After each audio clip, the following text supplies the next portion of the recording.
El pasado imperfecto presenta la segunda parte del Jardín de los Horrores Sexenales 1964-2024, cuando México decidió que la mejor manera de avanzar era ignorar incendios, fabricar héroes y administrar crisis como si fueran cosechas de temporada. Las balas quisieron hacerse pasar por votos y los votos por milagros, y entre autoritarismos creativos y escándalos que ni telenovela. Durante el gobierno de Gustavo Díaz Ordaz, no se olvida la masacre de Tlatelolco el 2 de octubre, un movimiento estudiantil reducido a fuego y metralla, quien sembró décadas de autoritarismo que dejaron el terreno tan podado que ya nadie podía respirar sin permiso, quien regó la paranoia del régimen que veía enemigos internos hasta en los maceteros de la oficina, quien podó un aparato de seguridad tan grande y tan torpe que convirtió una plaza en una ratonera y la vació a balazos, quien cosechó el secretario de Gobernación. Fue una helada nacional, un salto al vacío, se murió la confianza, el diálogo y el futuro, todo en una sola noche.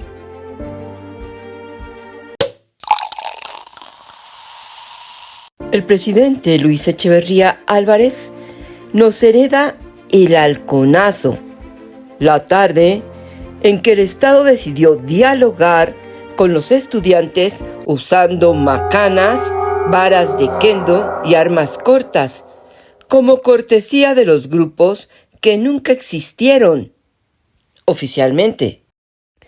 ¿Quién sembró el sistema averiado que dejó 1968? Un terreno lleno de grietas, silencios incómodos y culpas mal enterradas. ¿Quién regó? Los grupos paramilitares que actuaban como si fueran jardineros ninjas del Estado. ¿Quién podó? Los halcones, que hicieron una poda de precisión tan brutal como pública. ¿Quién cosechó? El Estado ganó otra narrativa de control, pero luego tuvo que tragarse la condena histórica. José López Portillo llegó a la candidatura del PRI gracias a un pequeño detalle. No tenía rivales, porque el país venía de una década donde la disidencia había sido tratada como mala hierba. ¿Quién sembró? El autoritarismo de décadas que produjo una botánica del horror. Los aparatos de inteligencia regaron el miedo con caudales de desapariciones forzadas, ejecuciones extrajudiciales que arrastraron a organizaciones campesinas y guerrilleras que brotaban como rosas con espinas. ¿Quién podó? La guerra sucia, que dejó a la oposición reducida a esquejes. Le fue muy útil la Dirección Federal de Seguridad, que a machetazo limpio desmontó cualquier intento legítimo de cosechar candidatos. López Portillo llegó a la presidencia como única flor en el jardín electoral. Miguel de la Madrid Hurtado, el terremoto de 1985. ¿Quién sacudió? Sembró la urbanización improvisada, edificios puestos como matorrales, no donde debieran. ¿Quién regó? La ausencia de regulación que dejó crecer torres como hierbas torcidas, pero carísimas. ¿Quién podó? El sismo, que no pidió permisos y arrasó con todo un día y remató al siguiente. ¿Quién cosechó? La sociedad civil, que descubrió que podía organizarse sola y que a veces el Estado llega cuando ya no se le necesita.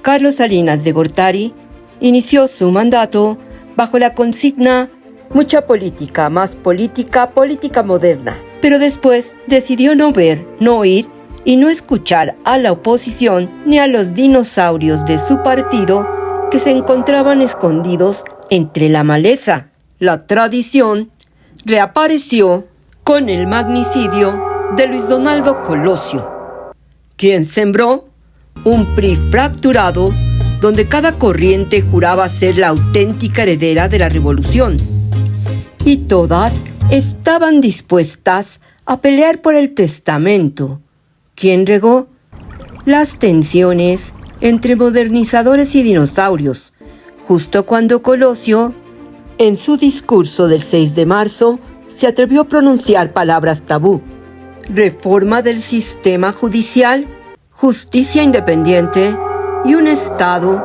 que dejara de operarse por consigna. Quien podó el asesino de Lomas Taurinas y la versión oficial que trató de encuadrarlo todo en un lobo solitario, como si las balas hubieran viajado sin contexto político. Quien cosechó una narrativa de ruptura que no solo abrió la crisis de sucesión, sino que convirtió la campaña de 1994 en un recordatorio de que en México, cuando alguien promete cambiar las reglas, a veces las reglas cambian primero, y por la fuerza.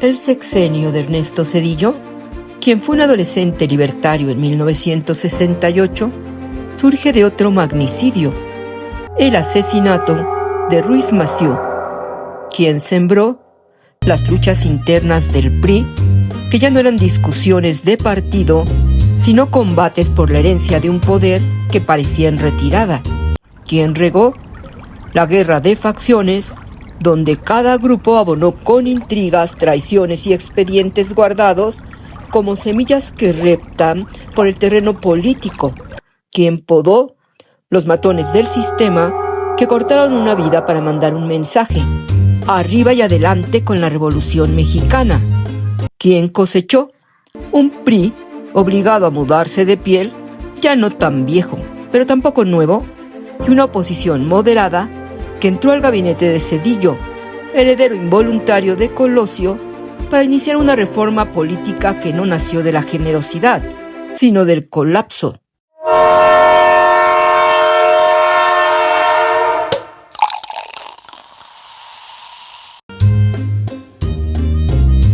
Vicente Fox sacó al PRI de Los Pinos, pero el Estado no se desmontó, solo cambió de botas entre tepocatas y víboras prietas, un nuevo jinete para correr hacia el mismo abismo. Las cárceles, las minas y los pactos incómodos seguían funcionando con la misma lógica. La fuga de Joaquín El Chapo Guzmán, quien sembró décadas de complicidades entre el poder político, las cárceles y el crimen organizado, heredadas pero nunca desmontadas, quien regó la ingenua confianza de que el cambio se daría solo, sin tocar estructuras, sin limpiar prisiones y sin incomodar pactos antiguos, quien podó la corrupción institucional que abrió puertas, apagó cámaras y miró al techo mientras el capo salía por la lavandería, quien cosechó el crimen organizado que entendió que la alternancia no significaba ruptura, y un gobierno que perdió en un solo escape gran parte de su autoridad moral.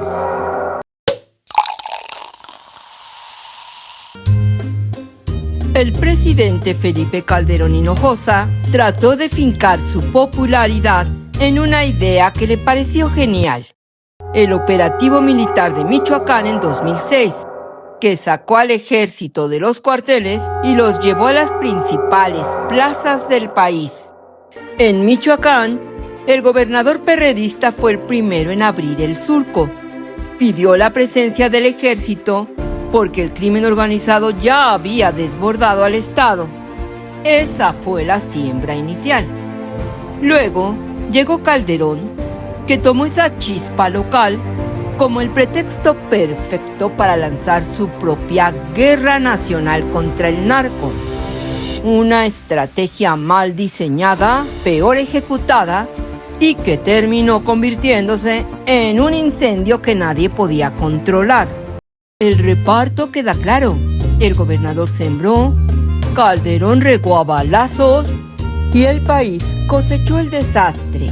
Y la ironía macabra: muchos de esos focos siguen vivos, listos para recordarle al gobierno actual, incluida Sheinbaum, que Michoacán es especialista en producir crisis que maduran justo a tiempo para un sexenio nuevo.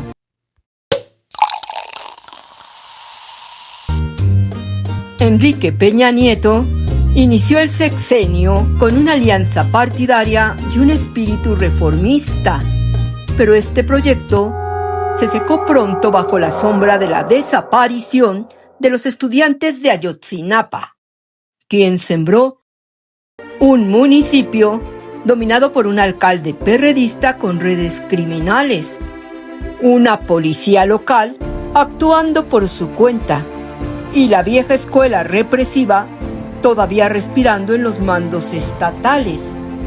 ¿Quién regó?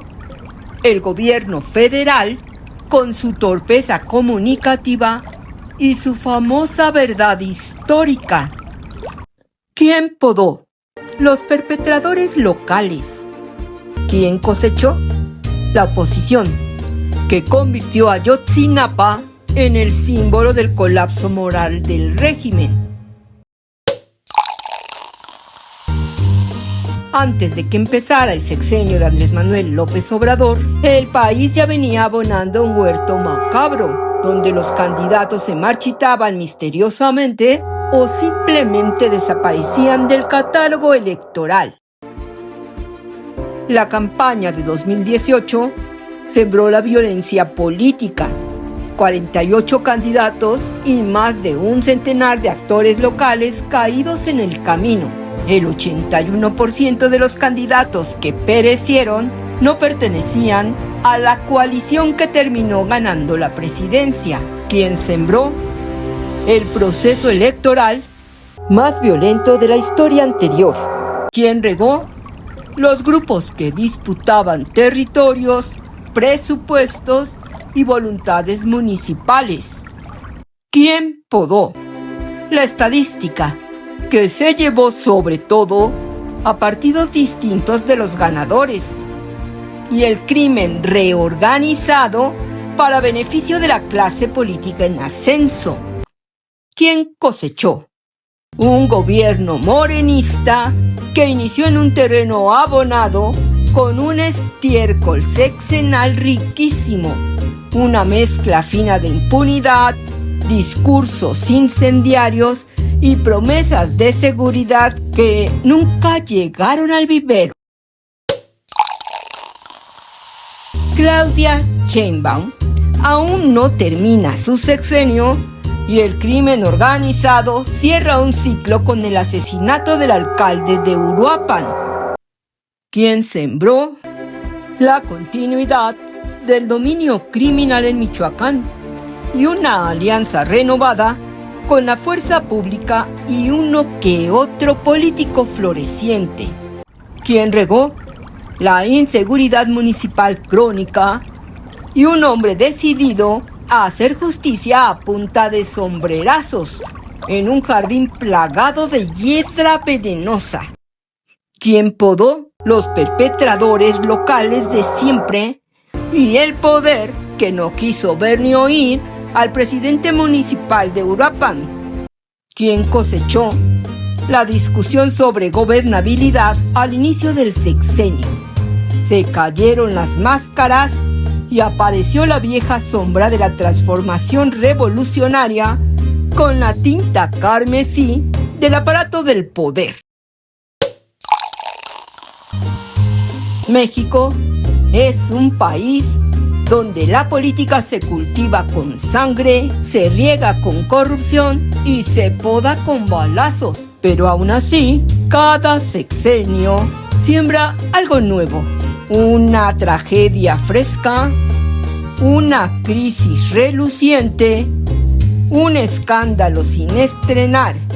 La democracia mexicana brotó como una flor exótica y el sistema olvidó regarla, concentrado en el huerto de los horrores sexenales. Vaya que ha producido una botánica con abundantes cactus espinosos.